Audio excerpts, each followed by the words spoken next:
On va parler à présent du travail des enfants. Les ONG qui accusent les géants du high-tech, Samsung et Apple, qui contribueraient, Betsabé, à l'exploitation des enfants. Exactement. Le rapport déposé par l'organisation non gouvernementale internationale, Amnesty International et Afrowatch aussi, vise plusieurs grands noms de l'électronique et de l'automobile. Alors, Apple, Samsung, mais vous l'avez dit, il y a aussi Daimler, Microsoft, Sony, des compagnies qui ont en commun l'utilisation d'un minerai, le cobalt, et il se trouve notamment dans les batteries lithium qui se trouvent dans vos smartphones, dans vos tablettes, dans vos portables, et des batteries dont elles sont incapables de déterminer l'origine. Alors la moitié de la production mondiale vient de RDC, et au Congo, à côté des grands groupes miniers, il y a aussi des creuseurs clandestins, et parmi eux des enfants, de jeunes creuseurs qui travaillent dans des conditions extrêmement précaires, des journées de travail qui durent jusqu'à 12 heures,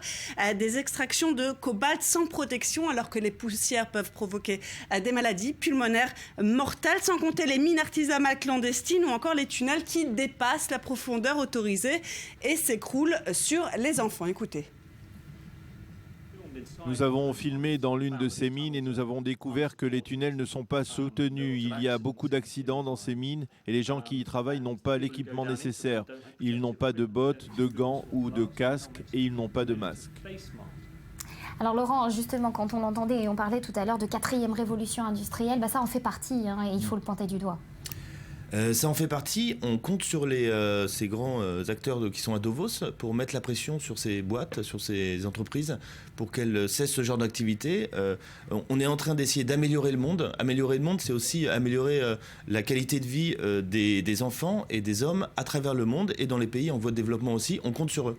Voilà. Bref, on a vu un tableau proprement terrifiant avec à la clé une rémunération bien sûr dérisoire. Alors que demandent les ONG? De s'assurer que le cobalt ne soit pas extrait ni par des enfants ni dans des conditions dangereuses. Et les entreprises visées répondent quoi? Eh bien, elles nient, bien sûr. Apple qui se targue d'avoir mis en place une politique stricte sur le travail des enfants. Si la firme constate qu'un de ses sous-traitants emploie des enfants, eh bien, elle les contraint apparemment à financer leurs études puis à proposer un travail à leur majorité. N'empêche que la provenance des minerais utilisés dans la fabrication d'appareils électroniques est régulièrement mise sur la sellette. Et pourtant, il y a aux États-Unis une loi depuis 2010, une loi qui impose aux sociétés cotées de divulguer aux autorités de régulation boursière si elles emploient des minerais.